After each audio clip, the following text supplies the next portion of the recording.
I pledge allegiance to the flag of the United States of America and to the republic for which it stands, one nation, under God, indivisible, with liberty and justice for all.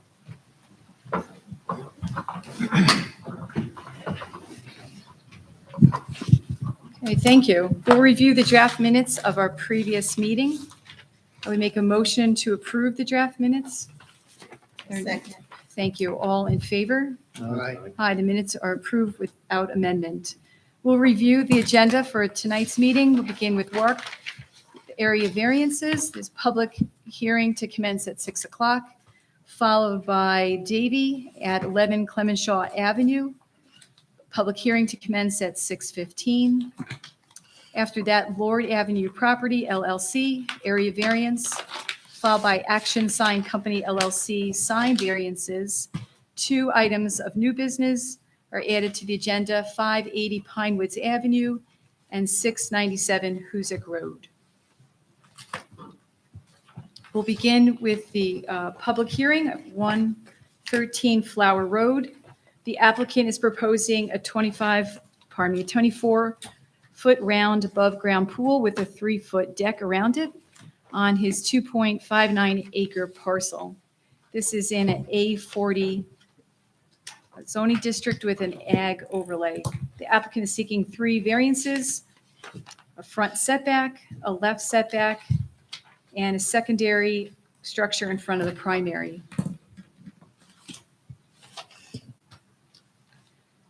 We'll open the public hearing by reading the application, noting that it was published in the Troy Record, placed on the town signboard, posted on the town website, and mailed to all owners of adjacent property within 300 feet.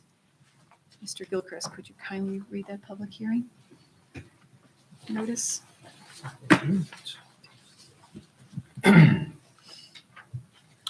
Notice of public hearing. Notice is hereby given that a public hearing will be held by the Zoning Board of Appeals of the Town of Brunswick at 6 p.m. on Monday, September 13, 2021, at the Brunswick Town Hall, 336 Town Office Road, Brunswick, New York, 12180, concerning the application submitted by Richard Wark Jr. for 3 area variances to build a 24-foot round pool and a deck surrounding said pool at property located at 113 Flower Road. The applicant seeks a front yard setback variance, side yard setback variance, and a variance for building an accessory structure in front of a primary structure on the parcel. Copies of the variance application are available at the Brunswick Town Hall and are available for public inspection during regular business hours. All interested persons will be heard at the public hearing. Thank you very much. Mr. Wark, could you kindly come to the podium? And if you could kindly present a brief overview of the project, and I'll just ask you if there have been any changes to the application materials, any additions or corrections? Okay, the brief overview is, because of the way the house is situated, the front of the house is, had to bring in too much material to put a pool in or anything like that.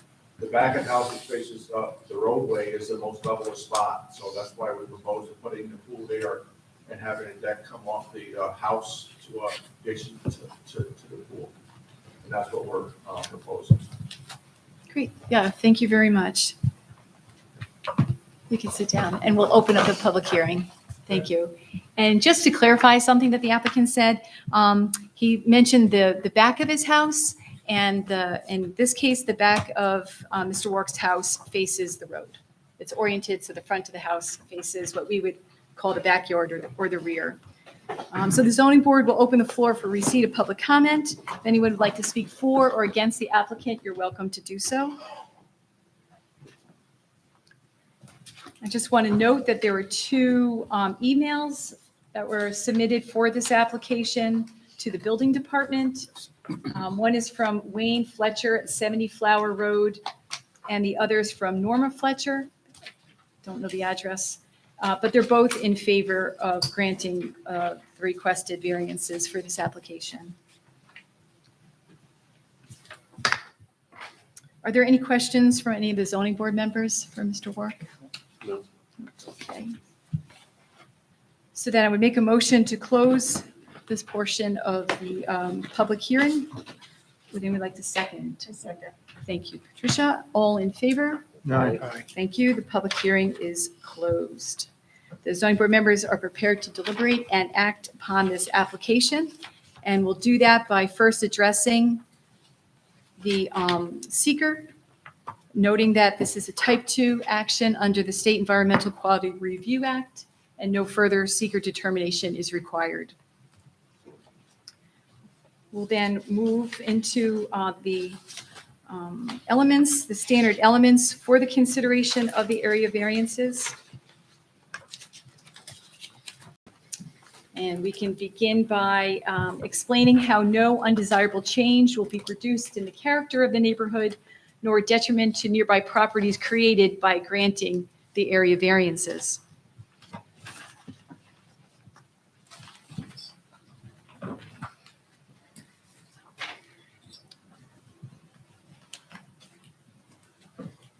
Another way of looking at that could be if this proposed deck or above-ground pool would be seriously out of place in this neighborhood.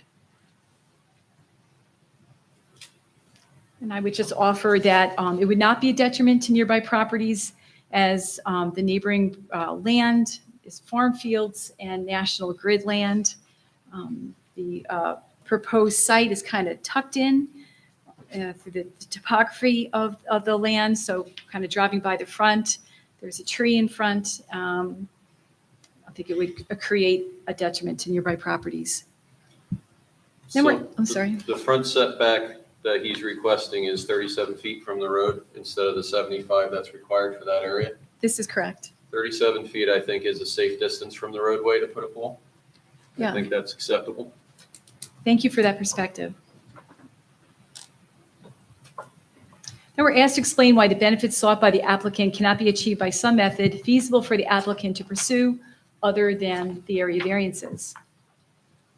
Well, he already explained that based on his, I think he said his leach field and the terrain of his property, that this is the only location where it wouldn't require a lot of fill for him to put the pool there. Yeah, thank you. Then we're asked to describe whether the requested area variance is substantial. Again, stating that the front setback, like Member Moran just stated, 75 feet is allowed, 37 feet is proposed. The left side setback, 25 feet is allowed, 12 feet is being proposed. And it's a secondary structure in front of the primary structure. Noting again that the zoning district is A40 with an ag overlay.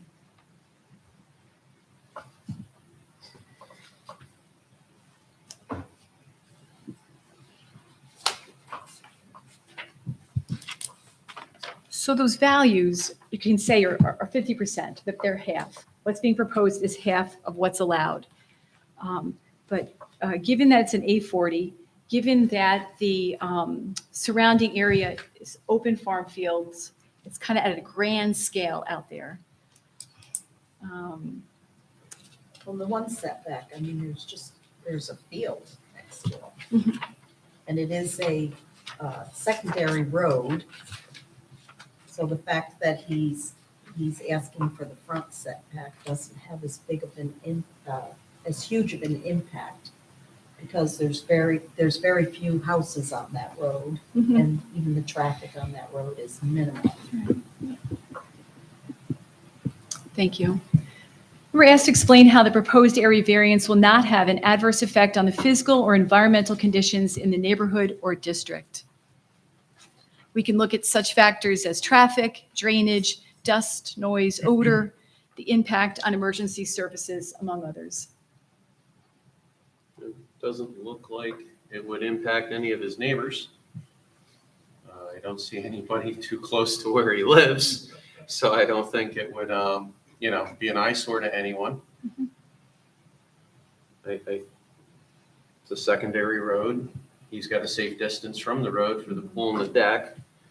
Even on a left setback of 12 feet, there's nobody within 2 miles of his left setback. Oh, no, 150 yards. Because you got the Diamond land, then you got the house up on the hill. That will be your closest neighbor on that side. So it's pretty far setback. So I find a setback request reasonable. Then we're asked to explain whether the difficulty is self-created, noting that the consideration is relevant but shall not necessarily preclude the granting of the area variances. I think it's self-created because he wants a pool, but in the grand scheme of things, the pool, being more of a leisure thing and where it's located, his property's located, there's no detriment to anybody else in the neighborhood. No environmental concerns because the size of the pool being so small in relation to the size of the lot. Yeah, thank you.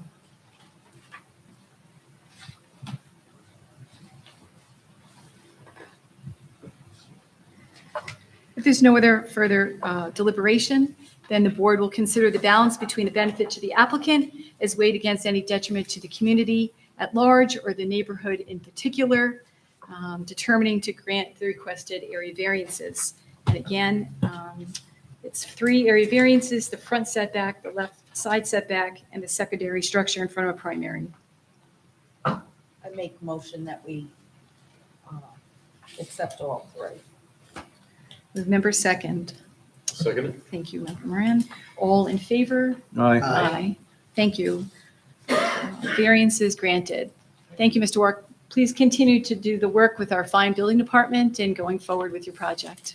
I will do it, it's been very helpful. That's good to hear. Yeah, thank you. Yeah, thank you. Have a good Thank you. evening. Have a great evening. Thank you, you too.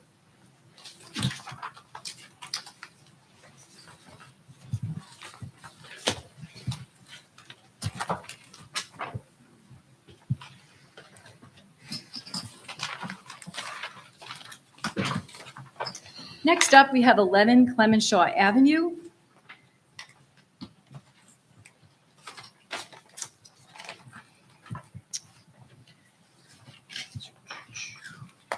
This is an existing non-conforming residence in the Mountain View area on a corner lot that's requesting 4 area variances: a front setback, a left side setback, rear setback, and a maximum percentage of lot occupancy.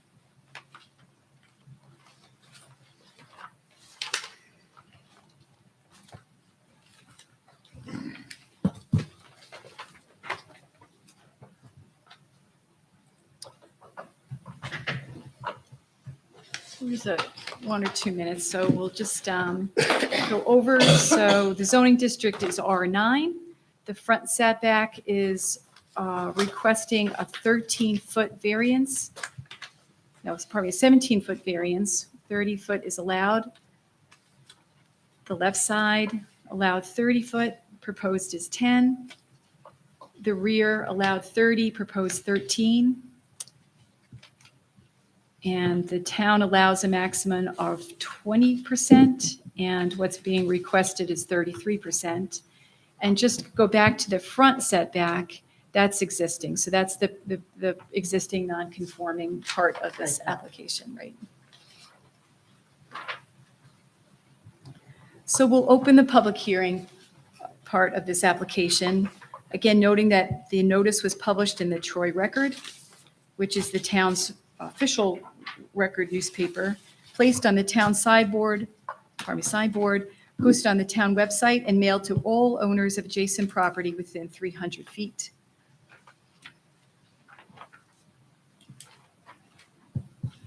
Mr. Gilchrist, could you do the honors, please? Thank you. Notice of public hearing. Notice is hereby given that a public hearing will be held by the Zoning Board of Appeals of the Town of Brunswick at 6:15 p.m. on Monday, September 13, 2021, at the Brunswick Town Hall, 336 Town Office Road, Brunswick, New York, 12180, concerning the application submitted by Dave Davy for 4 area variances to build a 30-foot by 36-foot 3-car garage with a 10-foot by 10-foot mudroom attached to the house at property located at 11 Clemenshaw Avenue. The applicant seeks a front yard setback variance, side yard setback variance, rear yard setback variance, and a variance for maximum lot occupancy. Copies of the variance application are available at the Brunswick Town Hall and are available for public inspection during regular business hours. All interested persons will be heard at the public hearing. Thank you very much. Mr. Davy, could you kind of come to the podium? And I'll just ask you if there have been any changes to the application materials? There hasn't been any changes, and hopefully we can all move forward. Great. Could you kindly present a brief overview of the project? Sure, it's a 30 by 36 garage facing Rockwood side, attached to the house with a 10 by 10 mudroom. Single story, top use for storage. Is it going to, the exit from the garage is going to face Rockwood Ave? The entrance is facing Rockwood. Yep. So the driveway would come in off of Rockwood. All right, thank you. Thank you. So the zoning board will open the floor for receipt of public comment. If anyone would like to speak for or against this application, you're welcome to come up and do so.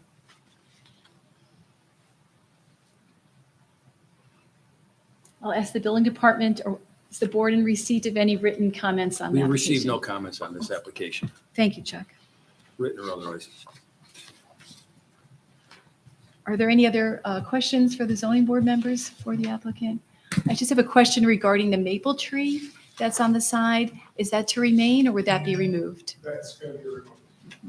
to make way for the driveway going out to Rockwood Avenue?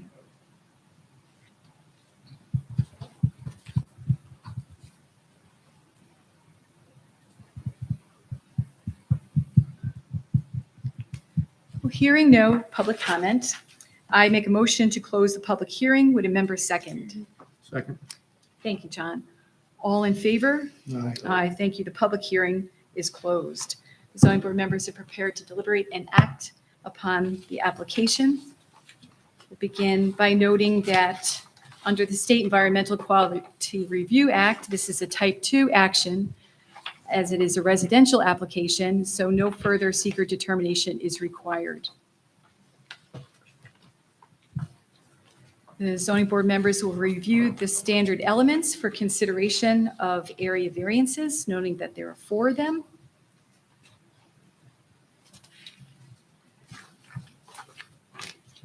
We'll begin by explaining how no undesirable change will be produced in the character of the neighborhood, nor a detriment to nearby properties created by granting the area variances. I would think if any of his neighbors had an issue with him putting up the garage, constructing this, they would have commented negatively on it. We've received no comments whatsoever. Thank you for that point, yeah. And also to include that there are many garages and sheds in this neighborhood. Immediately behind the applicant, there's a 2-bay garage. And to the right side, there's also a 2-bay garage. And in other areas and properties nearby, there are at least single-bay garages. So it seems to be a characteristic of this neighborhood to have garages. I think also, being a resident in the Mountain View area myself, and the streets are so narrow, rather than having to park cars on the street, it will give him more parking if he has some kind of function going on at his house. Mhm. And it helps keep vehicles out of the roadway for the town when it snows. Thank you. Then we're asked to explain why the benefits sought by the applicant cannot be achieved by some method feasible for the applicant to pursue other than the area variances. Given the lot and the shape of the lot and basically being a corner lot, there's really no alternative there. Yeah, he has the 2 front setbacks. Then we're asked to describe whether the requested area variances are substantial. So I had a question, and I asked Chuck about this. It's kind of deceiving on the way that On the the left property looks on the left side. Maybe if you could just kind of clarify that for us, how the left side was measured. You folks that went to the site there, the fence is not the edge of the right of way. It would be inboard of that because of the 2 front setbacks, 30 from Clemenshaw and 30 from the side street. I've forgotten the name. Rockwell. Rockwell, thank you. And with that 30, you would actually be looking at what the number is there, despite it not looking like that in the field. Did you guys notice that when you went on the left-hand side? Yeah, thank you Yeah. for explaining that, because it was a little deceiving. The but- street's narrow within the right of way. So Shows it to be. it's a 50-foot right away, and that's, and that's That's a small. narrow street. Yeah, Very and large. you add that, and then you start your 30-foot for the side lot setback, or, your two fronts, and your left side being another front yard are considered at 30 feet where you're at. Yeah, Rockwood's almost an alley when you look at it, really, Yeah. the width of the Mhm. street Right. compared to Clement Add Shaw. an alley with a 50-foot right of way. Yeah. Right. But it just goes to my point, when it snows, it gets his vehicles out of the street. It Yep. makes it easier for our highway department to clean the streets. Sure does. Yeah, thank you. Thank you for all those points. And we're asked to explain how the proposed area variances will not have adverse effects on the physical or environmental conditions in the neighborhood or district.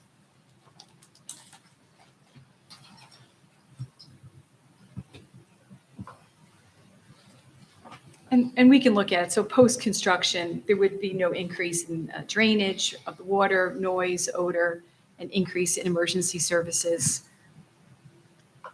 This is purely residential. You're not going to rent out any part of the garage to anybody, not build a residence or another room up in the upper level of it. Well, you nailed it. We want to get off the street. That's the main concern. Oh, I can understand that. And then lastly, we're asked to explain whether the difficulty is self-created. Remembering that the consideration is relevant, pardon me, but shall not necessarily preclude the granting of the area variances. Pardon me. And I think for all the reasons that we've already spoken about, the limitations of the lot, setbacks, kind of make this not so much self-created.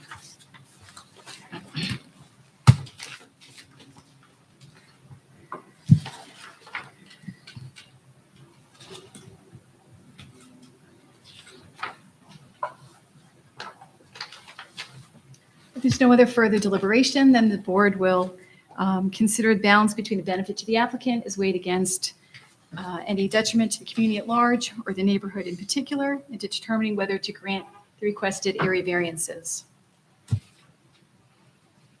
I make a motion that we grant the area variances. I'll second it. Thank you for the second. All in favor? Aye. Aye, thank you. The area variances have been granted. Thank you for coming tonight, and again, continue to do the work with our fine building department and going forward with your project. Thank you. Best of luck. Very much. You're very welcome. The previous guy said building part has been great. Great. Helping me out. Huge help. Great. Have a wonderful evening. Good luck. Good night.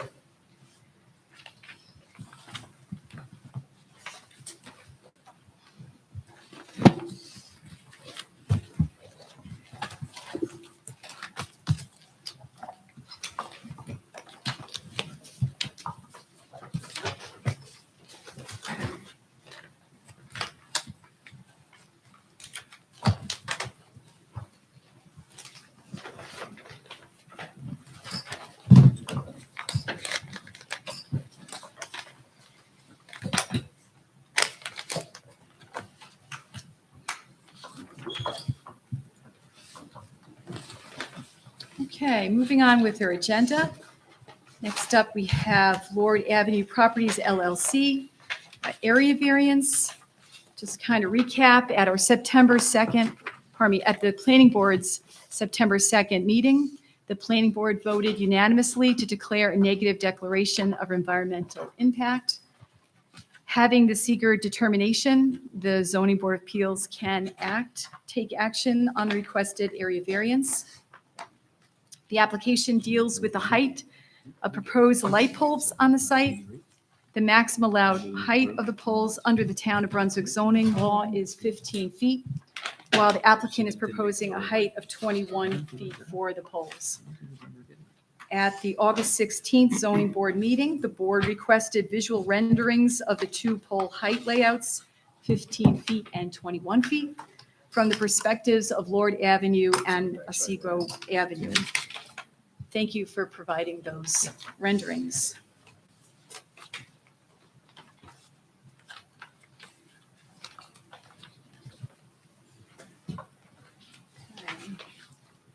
Well, welcome. If you just want Yeah, to so- kind of recap from your perspective.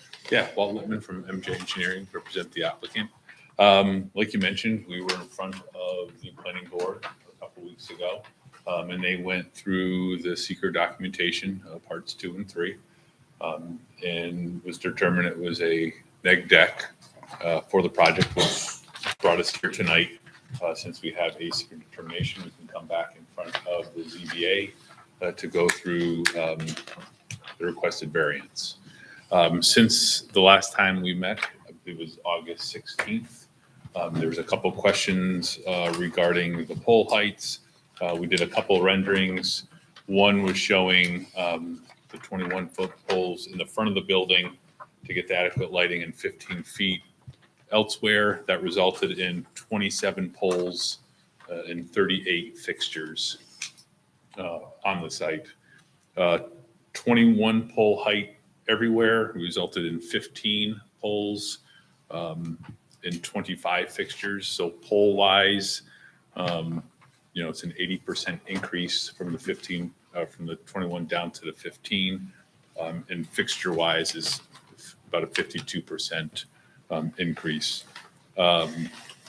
We presented also the photometrics for each one to show that the light does stay within the property limits no matter what scenario you're looking at. The one scenario is basically they're taken from about 5 feet above existing grade eye height. One was at Lord Avenue, looking down. Just aesthetically, they're the 27 poles compared to just the 15. Height difference wise, in the rendering, it's hard to tell the extra 6 feet in through there. But quantity wise, it's quite a difference. A couple of other things that we discussed along the way. All the fixtures are dark sky down shielded. All the lights most of the lights will go off at closing. Right now, it's anticipated between 6 a.m. and 11 p.m. for store hours. At 11 p.m., the majority of the perimeter parking lot lights will go off. There will be cleaning staff at night along with employees, stockers. They're anticipating leaving 1 or 2 lights on in the front just for security for them to enter and exit the building. Also, the proposed site is recessed from the surrounding neighborhoods. The proposed finished floor of the parking lot is about 412, where Lord Avenue is about 423. Otsego varies from 416 to 435. So looking at the pole heights from 412 at 21, you're looking at elevation 433. So when you're looking at it from Lord Avenue, 423 to 433 is a 10-foot visual difference in that regard, which brings you in compliance visually with the 15-foot pole height. Same thing with the other side. Some other things that were done throughout this whole process is in the rear of the building, you can see on the back side, there were 3 additional poles in the northwest corner near the truck delivery route. Those have been eliminated. So those are no longer needed as well. So we were able to at least knock them down. What's going to be back there safety-wise for lighting? There's wall packs on the side and on the backs, on both sides and the back are wall packs. Has that been considered into the light spillage? Yes, they're in there. I lost my train of thought. Where was I going to go? Also from previous communications, we did go out to other businesses along Hoosick Road. And just for reference, for height, the town hall lights out here are 20 feet high, just so you can get an idea of what we're proposing. Price Chopper is 30 feet. Rensselaer Honda is 30 feet, and Walmart are 40 feet tall. So a lot of the bigger parking areas, you are seeing higher light pole heights. And there are quite a few of them that aren't really dark sky certified, so these will be no uplighting, that all be shining downward.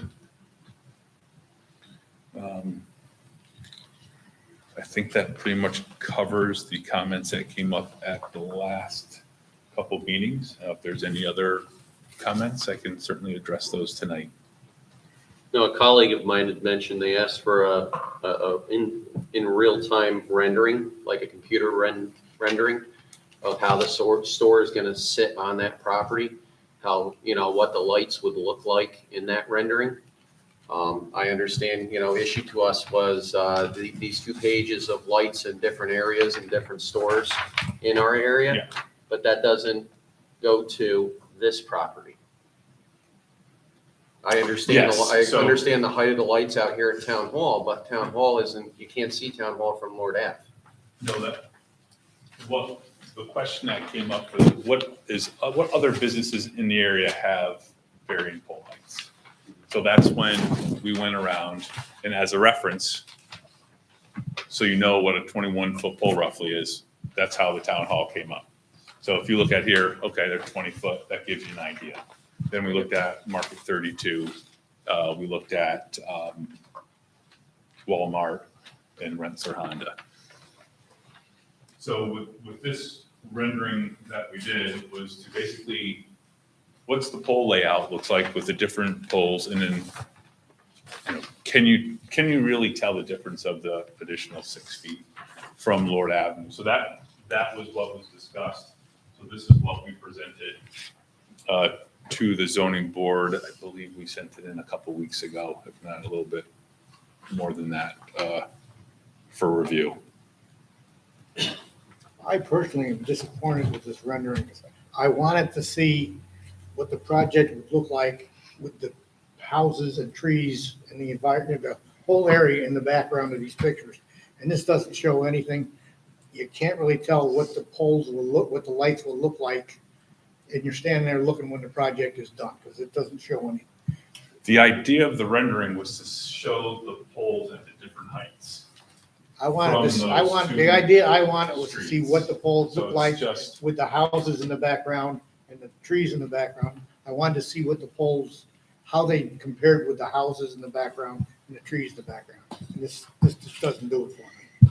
Yeah, because I think. based on the pole heights. One of the things that we discussed was trying to fly a balloon or some sort of drone footage from the Otsego Avenue area Right. to look through the vegetation to see what the poles would look like. Not just a blank slate, I think is what we were trying to get at. Okay. And you're using in reference polls here for different businesses in the area, so we understand what they look like. And like I said, that's that area. But we've had, balloons used for cell phone towers Mhm. for variances. Yeah. Um, Yeah, because it was I'm- discussed at the meeting, like what's the visual look like between a 15-foot pole and a 21-foot pole?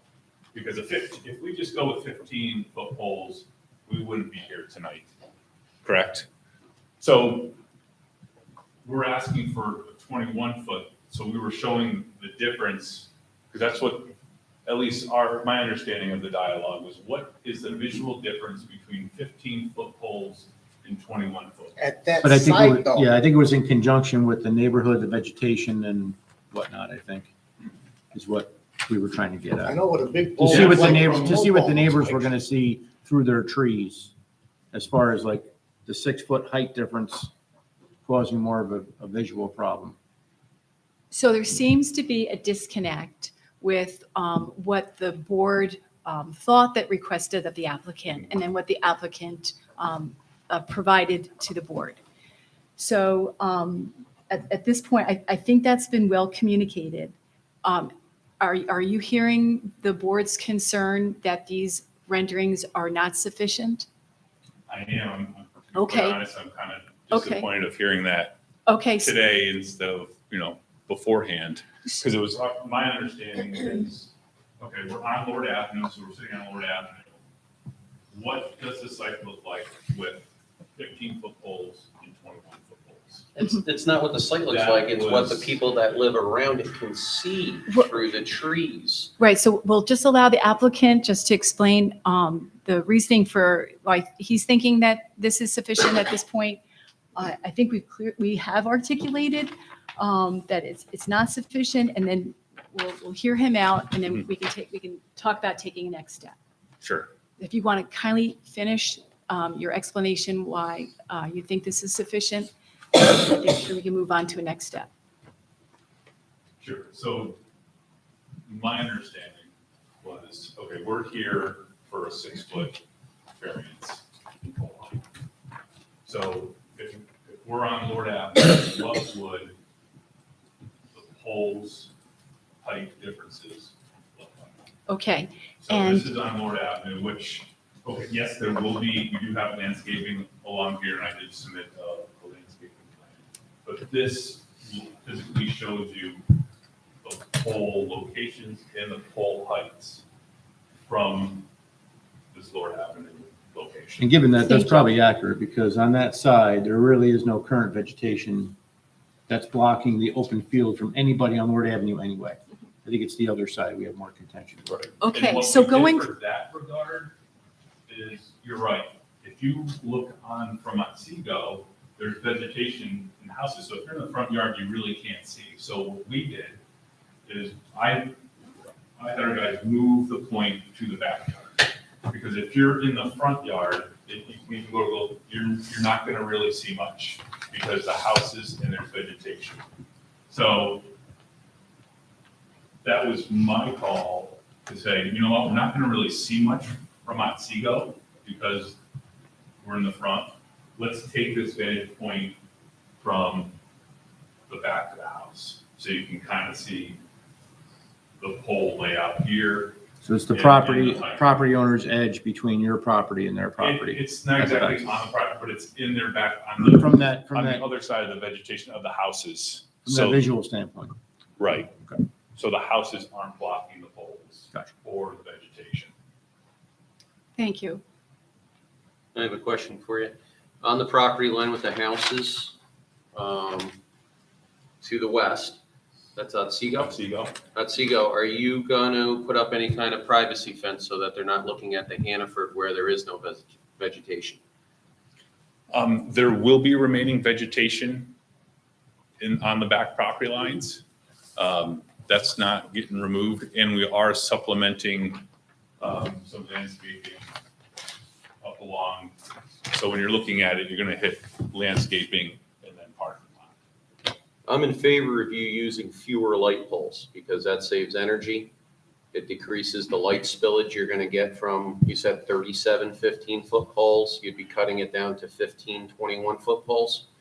And you'd also be cutting the 27, fixtures 15. by 13 also. Correct. I mean, I'm in favor of that. I just want to make sure that the people living on Otsego aren't living with an eyesore every morning when they get up and they look out their window.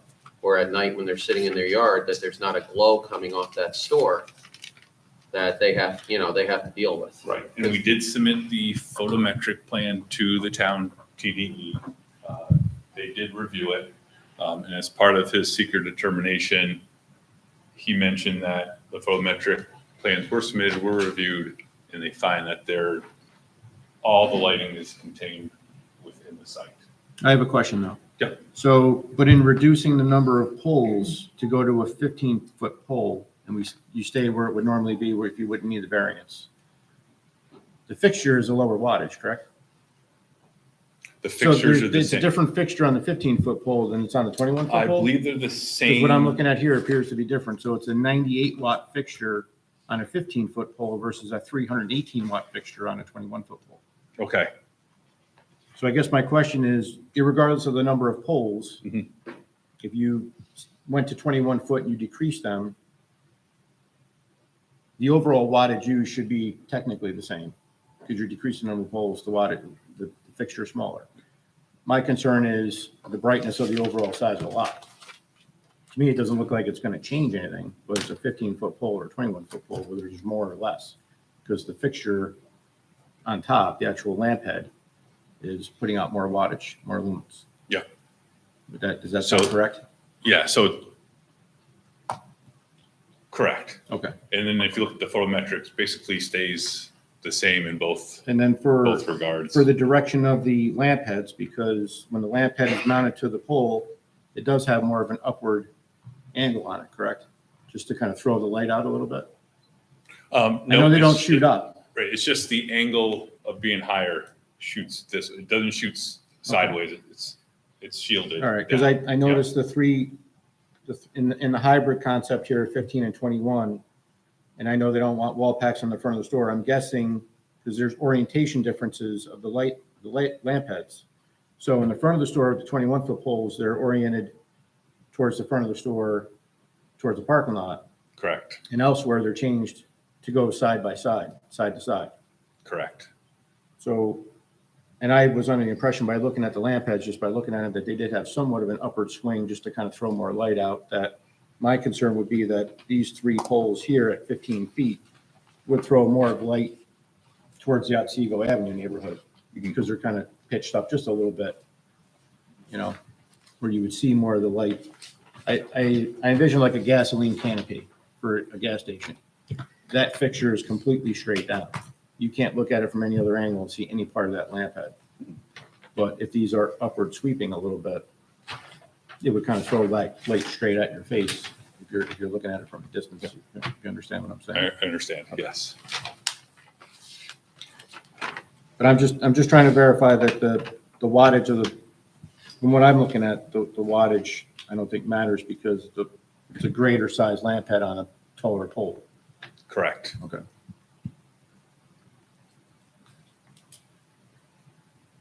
Do they have any concerns with some of the poles at the 21 feet not being in an island? I know No, you're gonna have the concrete base, but that will have the concrete base sitting up a little bit. okay, but no island around it. Right, where if they're outside of it, they'll be pretty much flush with the existing grade.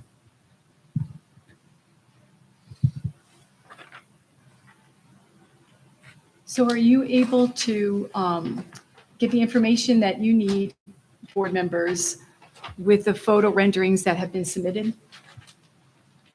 You're asking me? Asking the board, looking towards that I'm plan. not 100% happy with it, no.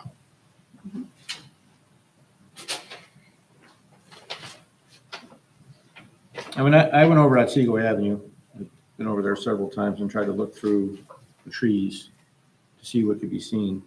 It's kind of hard to visualize because of what the final height of the lot will be.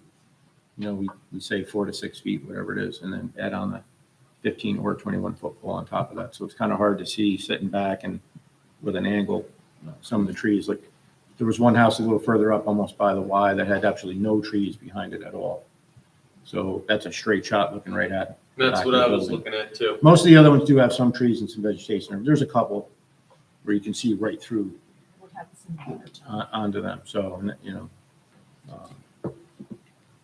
I myself looked from Lord Ave and I could see the backyards of some of the residents on Otsego as clear as day. So yeah, in the wintertime when there's no vegetation on the trees. no vegetation whatsoever. So just to bring it back, so I guess what I'm asking, is this sufficient or does the board want to request more information from the applicant? Or could we go, continue to work through this? I wish the rendering was better, but I've been to the site and I've seen it, so I'm okay with continuing on. Okay, John. I have a question regarding the letter that the applicant sent out on August 25th. Kind of spoke about both scenarios having 20-foot poles closest to the building. So in both scenarios, then the request of the 15-foot poles and the 21-foot poles, there still would be an area variance that would be needed. Is that true? Yeah, so that was something that came up. I believe you Yeah, I mentioned that. brought that up. So that was. You called it the hybrid, John. right. Yeah, and it was because they didn't Could you want the just wall get packs. away- Right, could you get away with putting 21 in the first row to get your adequate entrance lighting, and then 15 elsewhere? So that's what we went with when we talked to the lighting manufacturers. If we have 21 for that first row to give us the adequate lighting for the entranceway, what would be the layout for 15-foot poles elsewhere? So that's how this came about, and this came about where the 27 poles versus the 15 poles. So then technically for the building department and for the board's attorney, so both scenarios would require area variance for the height of the poles. So it's not just an up or a down with the requested variance. Are we looking at an A variance and a B variance? I haven't seen this before, so that's my question. Where the variance is in both scenarios. You're looking for a decision on the 21-foot poles. So the 20-foot poles are in both scenarios that's being offered. So let me get this. The current proposals are for the light poles closest to the building to light the front of the building. Those would be 20, 21 foot, yeah. 21. I just heard a 20-foot pole. Sorry, I misspoke, 21. And then there's a proposal to have the balance of the poles either at 21 They're all would be at 21. or 21 along the front with 15 feet in the balance of the parking area. That's correct. Okay. Then a variance would be required under either scenario Mhm. because there'd at least be a row of lights closest to the building at 21. Correct. And that would meet Hannaford standard if you had the poles in the front higher, the 15 further back. Because the last meeting you said Hannaford had standards for how much light they needed. Yep, we went back and I talked to us. Do your best to match Hannaford standards with this scenario. And that's when we came back with the 27 poles versus the 15 poles and 38 fixtures and 25 fixtures. So yes, those 13 or let's see, 13 additional, 12 additional poles would meet their ratio requirements.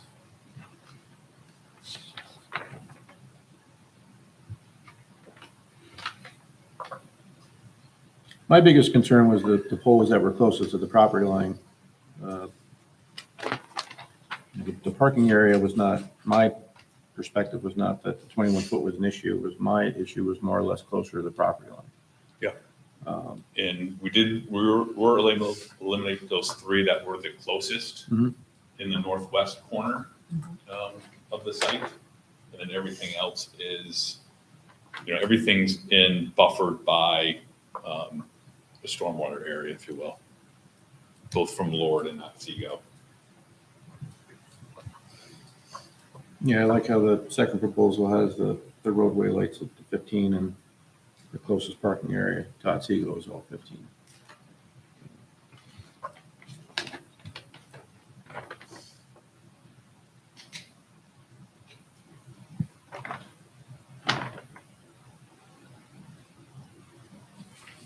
I did have a chance to talk with the town engineer, and I don't know, Andy, if you have any information, kind of discussed, do you remember how the zoning revision came about? And Wayne couldn't really think of any instance where that was. It was like a major overhaul of the zoning and wasn't exactly sure.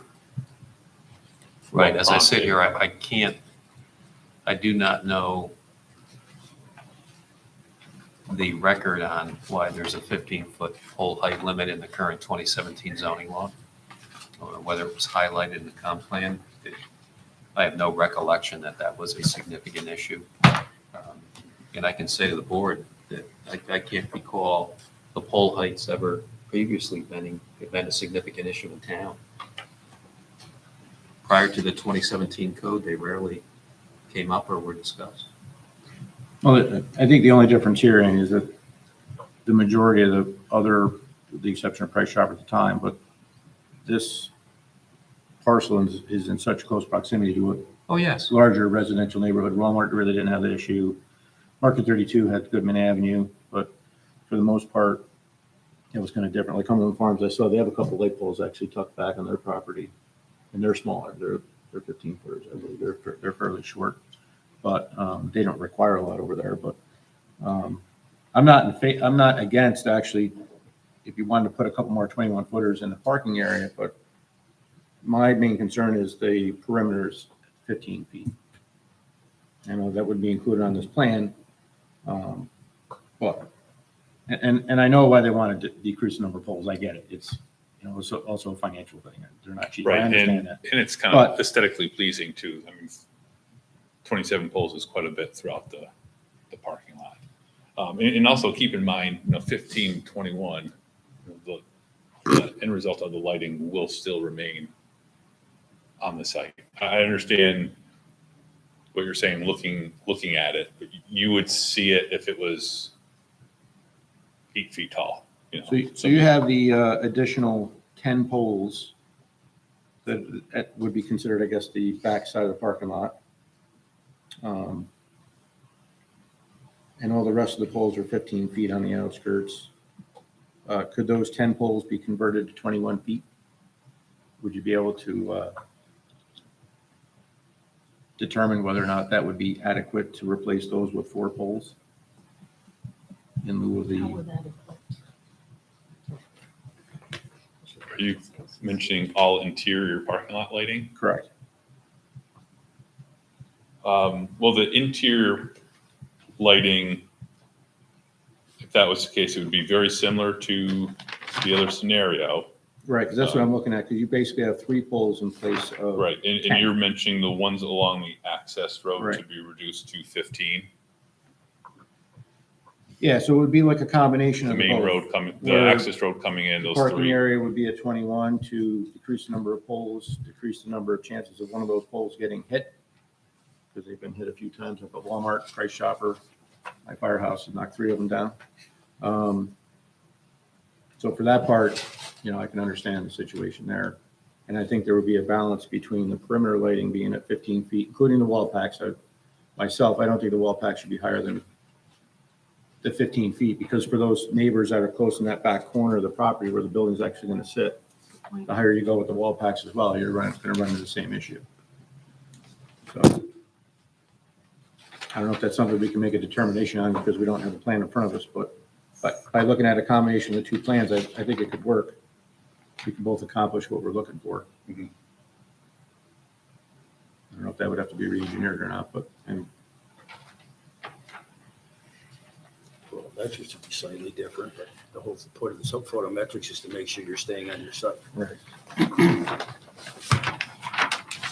I just want to echo what John was saying about the uniqueness of this property, how it is in a residential setting, and that the 4 sites that were given by the applicant, the town of Brunswick, the Price Chopper, Rensselaer, Honda, and Walmart, 2 were PDDs, and Rensselaer Honda sits on Hoosick Street without having residents around it, and the town of Brunswick is pretty isolated here as well.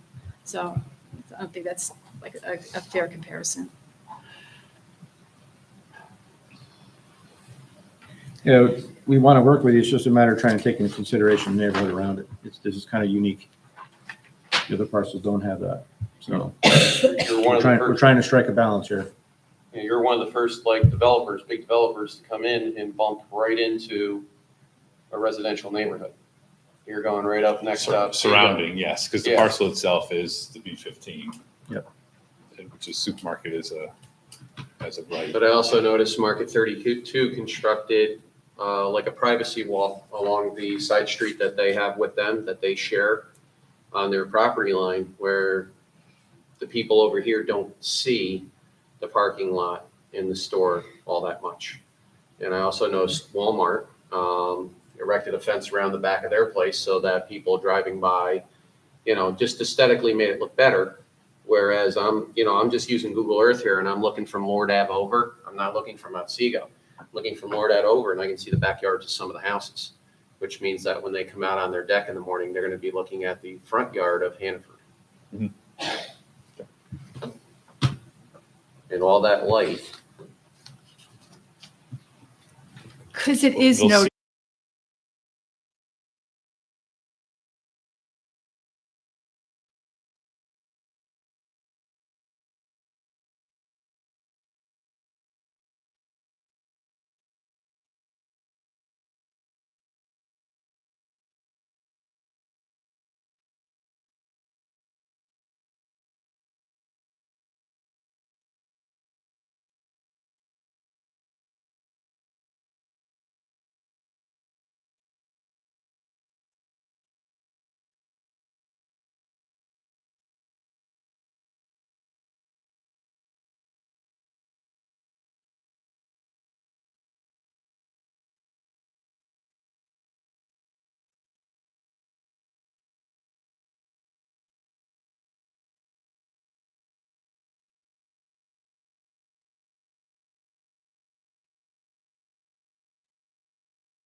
if that were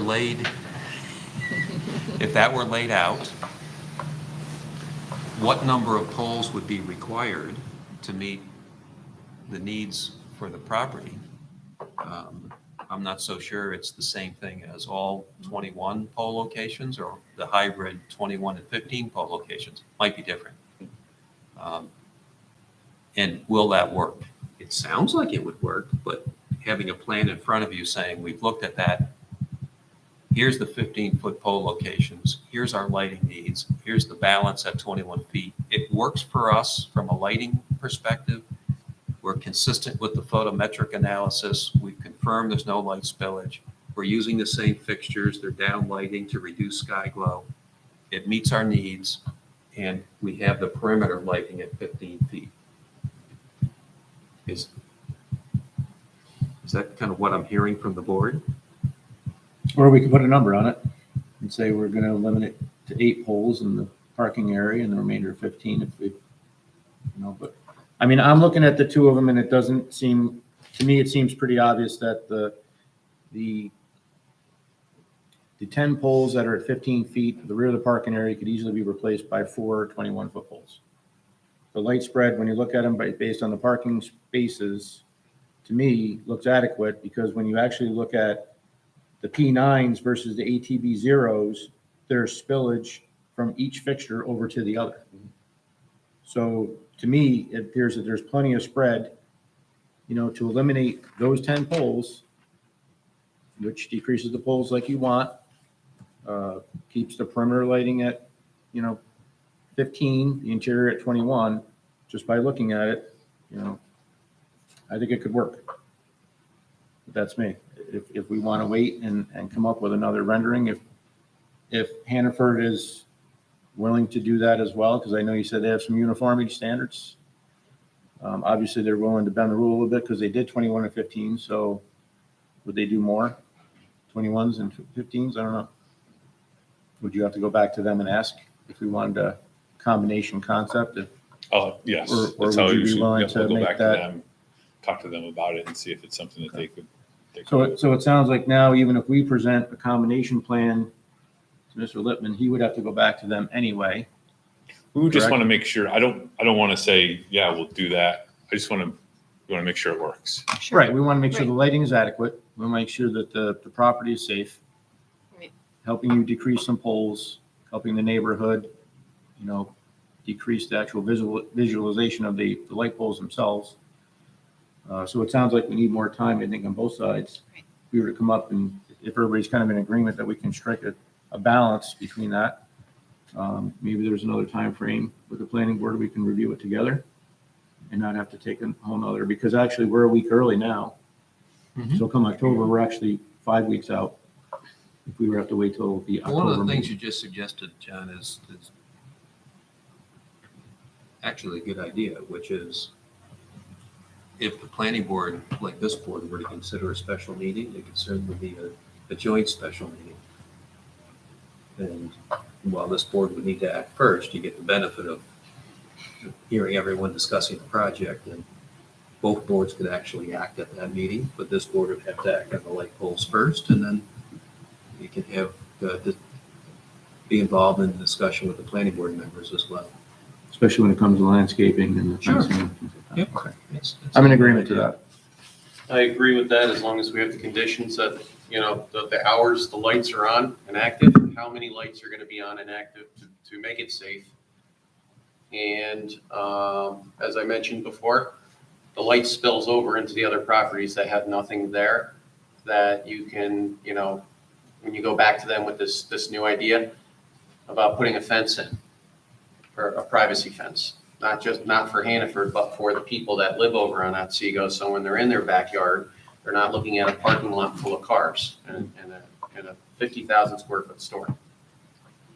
And those items that you brought up could be potential conditions going Yes. forward.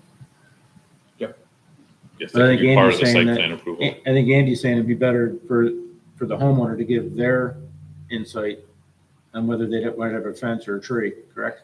Yes, could that be done? So we're at the looking joint to meeting? have you actually be in contact with some of the I neighbors think so. I there. just don't want to put up a 6-foot vinyl fence and then all of a sudden they come out and Well, that's why we want I've to got have a you brick, I've got a wall. talk with them and say, would you rather have a fence or a tree or, or we would go on your word on that you Yep, that could contacted them certainly be a and they Right. decided what they would rather have. One of the things, I like that idea. if you can identify particular lots that lack vegetation, then a potential condition would be the requirement to offer that particular lot owner the ability that Hannaford or the site developer would install either vegetation or fencing. The lot owner says, no, I don't want that on my property, then you don't put it on. But that's a standard condition where you offer, the applicant has to offer that option to the property owner. Is there any way, if we do Modifications that, will that have you could come up vegetation, with better by drainage easement. computer renderings showing the background, the trees?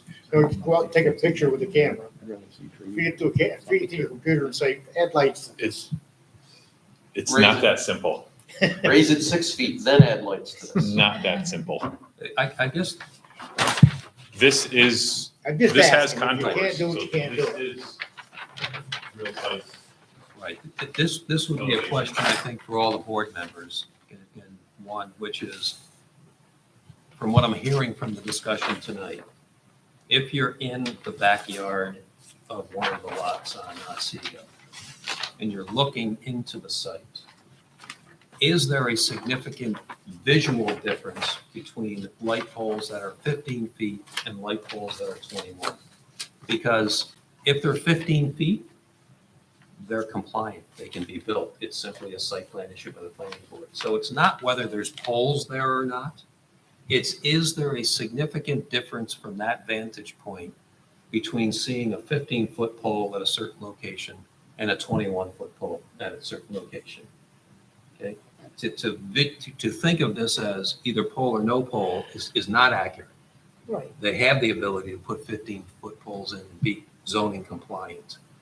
This is really that incremental difference from an impact standpoint, and I would think most likely a visual impact standpoint, between the 15 and the 21 feet. Then That's what I think they were trying to get at through these renderings. Then I would make the point that the people on Lord Avenue would be more affected by that. So that the residents who live in Oswego, no pole, yes pole, there's going to be most likely a pole, but the people from Lord Avenue, what is their perspective looking at a 20-foot foot pole versus a 15-foot pole? Right. So like I said, Lord Avenue's at elevation 423-ish. And the top of the pole of a 21-foot pole would be at 433. Mhm. So visual line of sight is a 10-foot difference. So if you look at it in that regard, you're looking at a pole that's 10 feet in height. Right, and I think that goes to Member Schmidt's point, what does that look like? Right, so what does that 10-foot difference look like?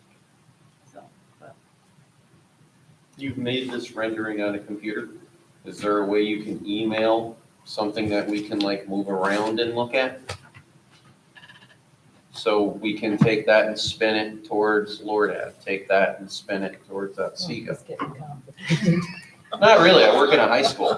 I see kids do this all the time with computers during the day. And that's why I'm just asking. Yeah, I mean, we did the vantage point from Lord Avenue and we did it from Otsego. I mean, any vantage point we can pick and take a look at. So it The looks big like. thing is the vantage point of pole heights is a concern, like Andy mentioned. You're going to see the poles, no matter if they're 15 foot or 21 foot. The difference is what is that 6 foot variance request do to increase the impact?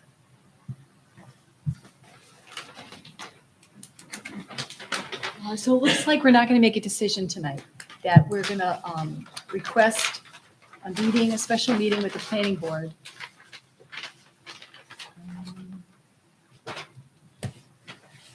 Do you have a date for that, a proposed date? 16, a week from that would be the 23rd. That's a Thursday evening. That's when the planning board generally meets.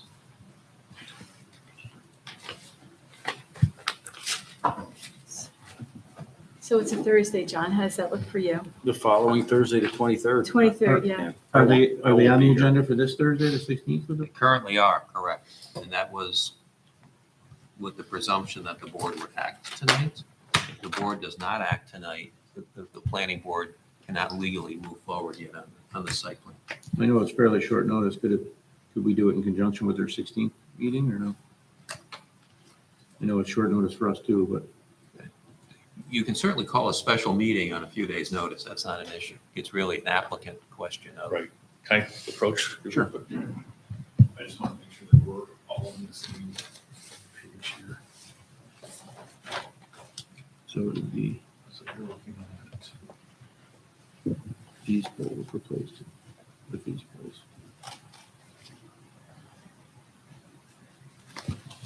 okay, so those interior Because we would need poles being They have replaced, to keeping 15. get engineered. Well, like I said, with the Yeah. light spillage, I'm not sure what. You might not needed need here. any of You might those. not need those because the orientation of the lighting here, when you look at the two plans, changes the Yeah. orientation here. you know, When you look at this one, look at the spillage difference This here. So prepared these this poles stuff. here are definitely overflowing from these poles. So depending on the orientation. Or quite frankly. So the on this last one, they've got is the orientation this way, but here they've got on this Hey, one. another Thursday. So that may matter, but By the end of the month. if you can come up with some sort of hybrid to see if that works, it keeps the Sure. integrity there, I guess. And that's assuming the rest of the board is in favor of that. I mean, like I said, trying to present some sort of combination there. No, I would like to leave here tonight knowing that there's a scenario that Well, we're all not the board going to members poll the want to- board. We're not going to Right, that's right. prejudge anything That's right. before It was- that's submitted. But Right, no. certainly the board has Discussed. I talked don't, about I don't know this. what other option there would be other than just either going all 21, the hybrid 1521 with just the 321s or possibly that other plan there. I don't know if you want to show that to the rest of the board so they have an idea of what I just drew on there.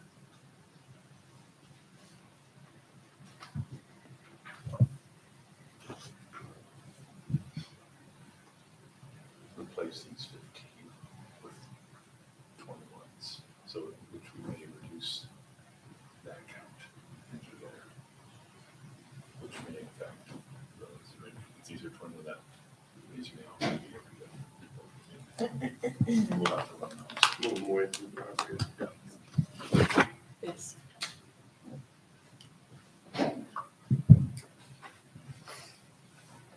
Looking at these, to replace with 21 footballs.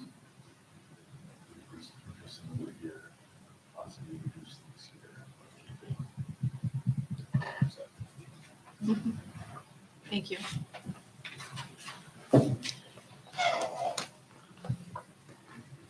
So then perhaps the 23rd of September? I will not be here. You will not be here? Okay. Uh-huh. Okay, we could go to the 30th? I'm running a 40-foot lift. I will be working 30th? that How week. about the 30th, Chuck? 30th, I'm here. Yeah. How's the 30th? Don't delay it on me. Mike can sit here. But this will be, and this would be a combination meeting. That's what would be proposed, a special meeting joint zoning board, planning board for this particular application. Would the 23rd work? Could Mike? Gotcha. Yeah, Fill in? Mike can sit in, sure. Could do the 23rd. Okay. How about the 23rd? Okay. Okay. And it's something that I will present, I'm sure Andy will follow up as well on Thursday. I'll be at that meeting. We'll request the planning board schedule a public, special meeting. Planning board can still deliberate. They simply can't act.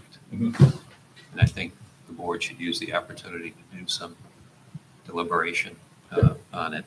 But we can discuss or raise a special meeting on the 23rd with the zoning board. Great. So by the 23rd, you'll have that, the new information generated, and it can be given to the building department, and they'll send it out to the members. Yes, So we'll have a time to look at that before the 23rd. yes. Great. Okay.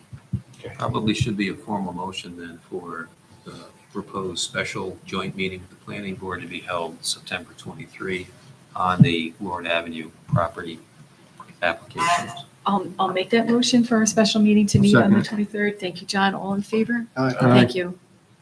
Great. All right. Thank you. Okay, thank you. Have a good night. You too.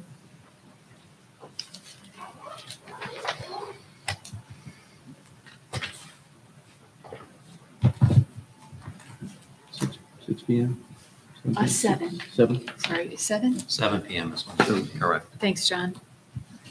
And we'll find out whether the planning board agrees and will let us know, right? Correct. Right, that's right. Let's get back to us first. Yeah. We'll let Chuck, you can circulate that, eh? Sure. Yeah. All right, so moving on our agenda, next item up is Action Sign Company LLC. It's a sign variance. This applicant is seeking 9 sign variances, including a sign monument and signs on the building, menu board, order point canopy, clearance bar for a KFC fast food restaurant located at Hoosick Road and Hillcrest Avenue. Welcome.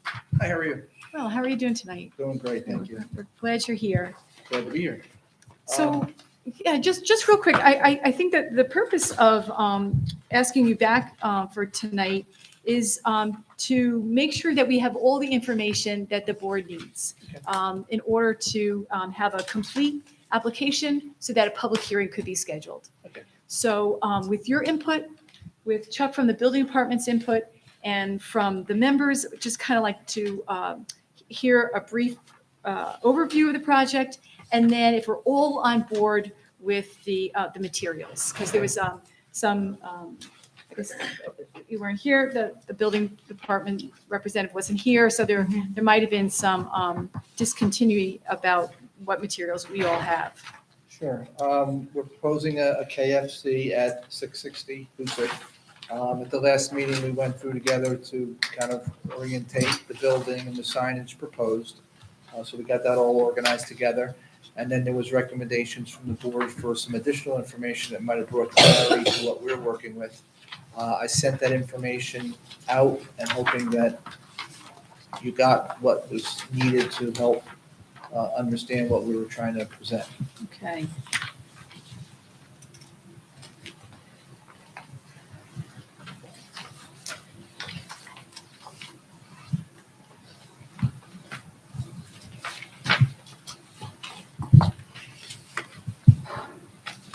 So I have a question for Chuck. On this spreadsheet that you gave us, so the awnings are non-advertising, but they're included in the Not anymore. overall? Yeah, they shouldn't be. I didn't go through and add this up, so Yep. I don't The know. number that I put initially on, I did add the awnings, that was incorrect. When you add on, or when you remove the awnings as a advertising area, the actual square footage drops below 300. So if one of the variances was for signage over 300, that is no longer valid. You are, the applicant is allowed up to 300 square feet. The setback as well as the frontage allows for that. Of 300 square feet of total signage. But the monument sign is not on here?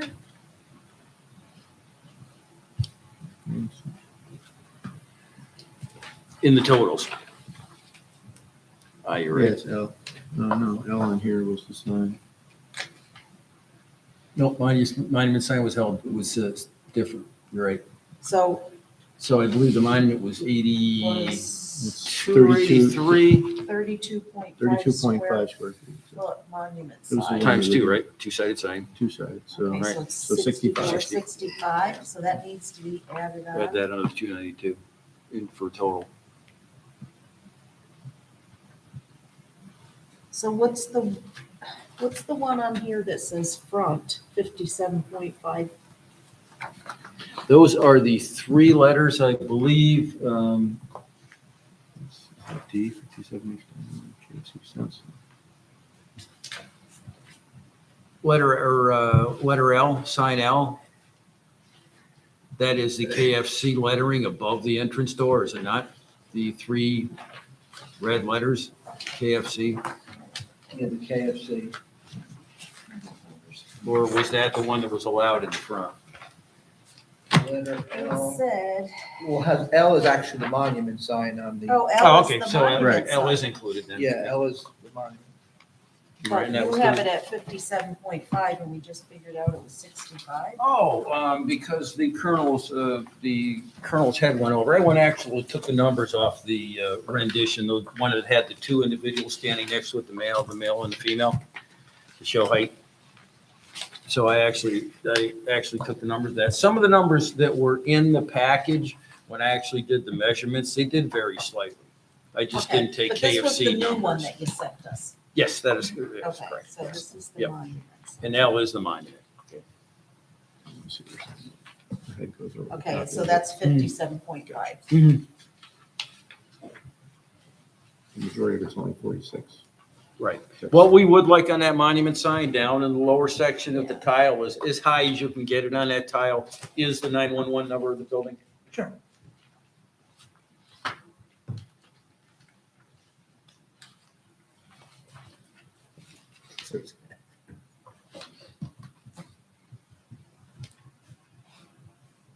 So Chuck, just to clarify, the adage of the monument sign, does that throw the total signage square footage? That was section L. That was the last one with the monument sign. Right. Yeah. So it's still within the. So it's, yes. Okay, thank you. Yep. It's close, 296, 297, yeah.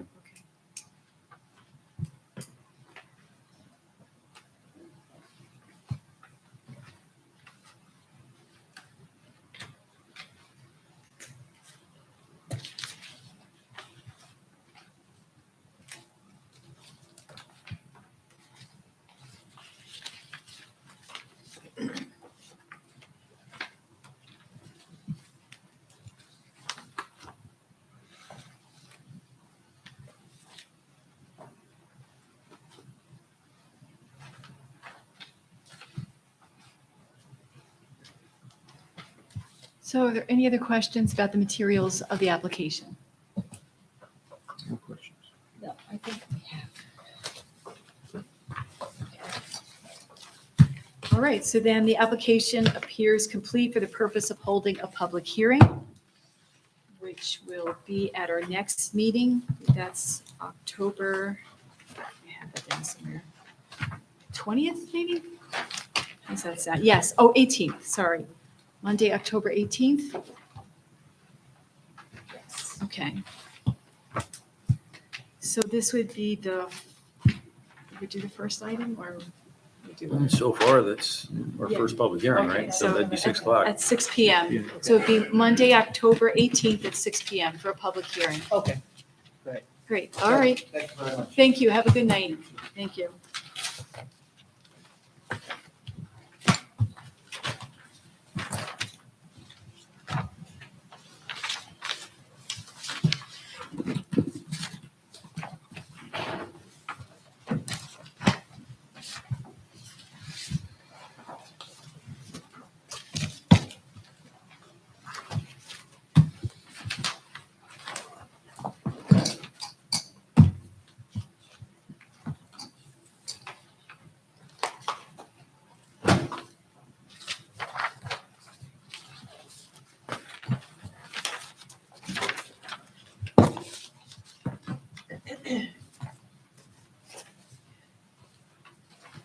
Okay, thank you, new business people, waited very patiently.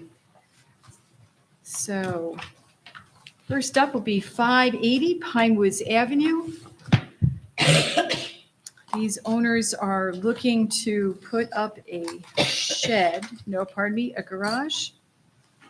A garage. They're requesting one area variance. It would be a side setback where required is 15 feet and the applicant is proposing 9. Hello, how are you? Good, how are you? Fine, thank you. Thanks for being with us tonight.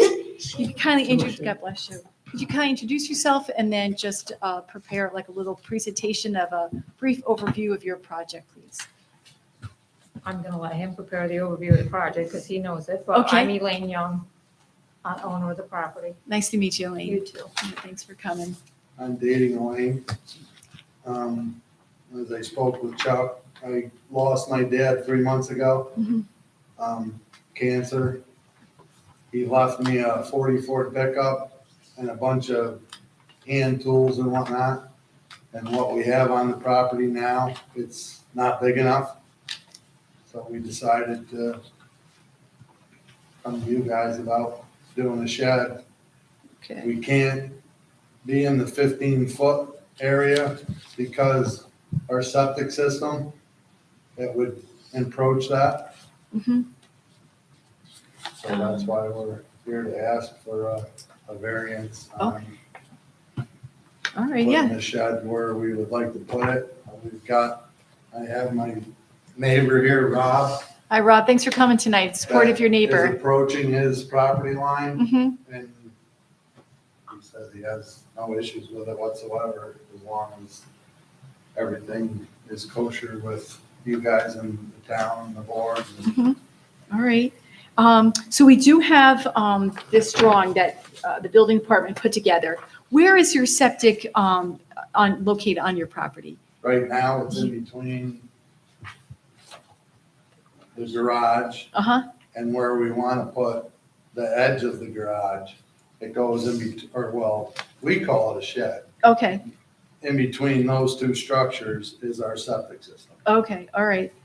So looking at your property, it's on the right-hand side of your driveway? Is that where the septic system is? As you, if you pulled in our driveway Yep. off of 580 Pine Woods. Yep. The septic system is on the right Got in it. between the garage and the shed that we would like to put up. All right. Yep. Yep. I was just wondering, so part of, yeah, There was a green dot right here. yeah, That's the septic tank. Okay. The line comes underneath the driveway and the laterals run this way. okay. It's kind of weird. Yeah. Oh, okay. Yes. All right. Thanks, Chuck. Yep. Here. Right here. Laterals run this way. Okay. So part of the process and the deliberation that the board will do on your application Right here. is to find out if there's any other alternative location on your property that this garage could be located. So I was looking at like the end of your driveway. This is a leach At field. the end of your driveway, is that there's a structure or just it ends to grass? The garage that's there now, Yeah, that's at the end of the, that's at the end of our driveway. got it. The other end is Pine Woods. And Right. the little piece there that you see on the right side as you pull in, that's like the turnaround. Yeah, okay. But that doesn't work because it doesn't, I talked with Chuck and Yeah. we did measurements with the property line and it doesn't Neat. fall with the setback Okay. on that part of it. All right. Well, very good. So this is a very good application. It looks like it's complete for the purposes of holding a public hearing, which I don't know if you were here at the beginning. We had 2 public hearings. Your neighbors, like Rob, will be notified. They'll have the opportunity to speak for or against it. Okay. And then the board will use the information that we gained from you, from the application, to deliberate and go through the application and grant or not grant the Okay. request. So, yeah. And, So it's next month. yeah, It's October the 18th. 18th. And it would be like we'll say 6:15, but it might be after that because of Okay. of And who's we in should front of have you. Rob here again. So if Rob, if you want to come, you're welcome to. If you want to write a note, and that could be included in the record, that save you the trip of having come out again tonight, another night, that would be fine. Okay. All right. Very good. You have a good neighbor there. we do. Really Yeah. good name. Terrific. Good. Well, thank you very much, and we'll see you on the 18th. Okay, Thank you for your thank you. time. Thank you. If you have any Very questions in the nice. meantime, you can just direct them to Chuck. Okay, All right. thank you. Thank you. Thank you. Nice meeting you. Thank you.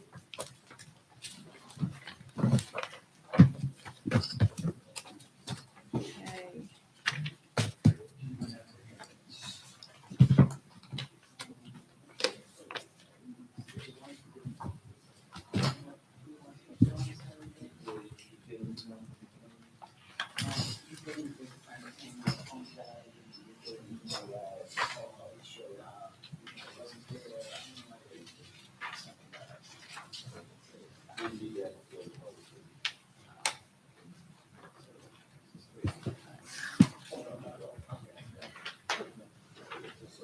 I think everything else is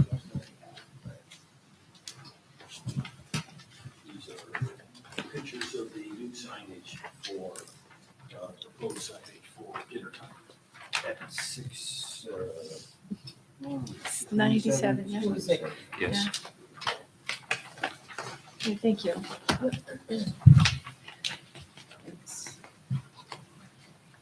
Thank you. Okay, well, the Patience Awards goes to you at 697 Hoosick Road. Thank you for being here tonight. You just want to come up to the podium, introduce yourself, please, and give us a little overview of the project that you're proposing. I understand it's a sign variance. Yep, so my name's Karen Shapisi, my husband owns Dinner Time.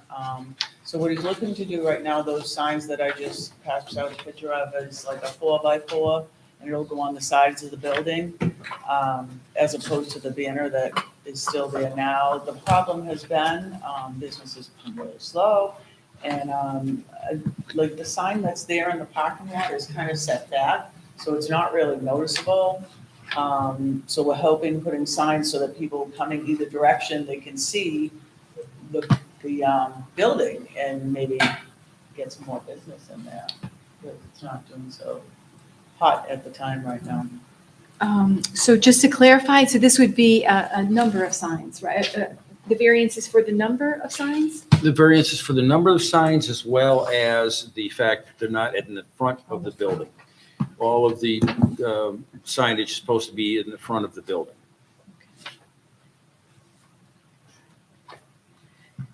With the building that close to Route 7 and the signage on the front, you would be able to see it as you're stopped in traffic.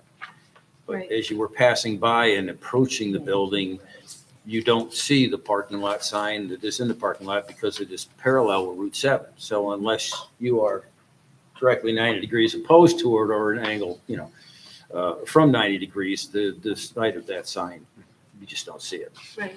And will that sign remain there, or that's going to be eliminated? That sign will remain there. The one in the parking lot, you're not going to move, right? Yeah. Yes. The banner signs that are currently on the sides, that is what would be removed and replaced with what you have here. Got it, right. And the sign that's in the parking lot, is that a monument sign, or is that on a wooden? That's on poles. On poles? Yeah.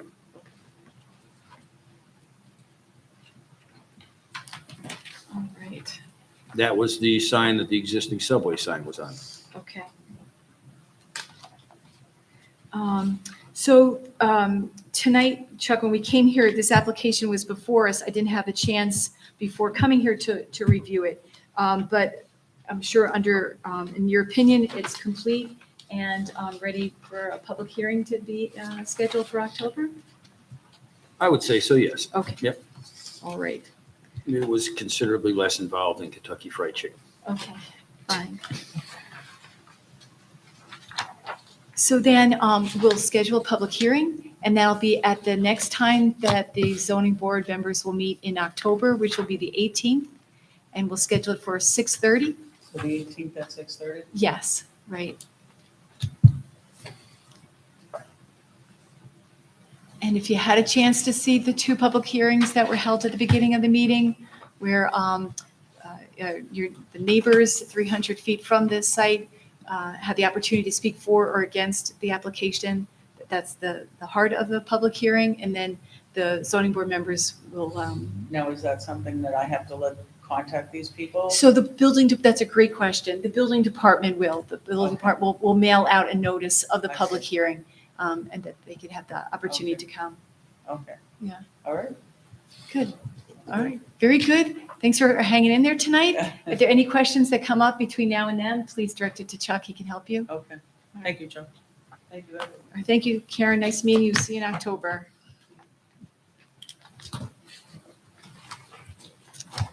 Okay.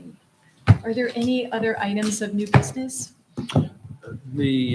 I never connected with the gentleman out at Old Seek. That application is still pending. That is a accessory structure in front of a primary.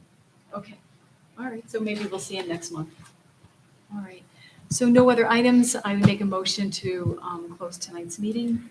A second. Second. Thank you. All in favor? Adjournment 697. 697. passed. Motion carried. Did we close? Yes, thank you. Thanks, everybody. Thanks for the hard work. Great points, different perspectives.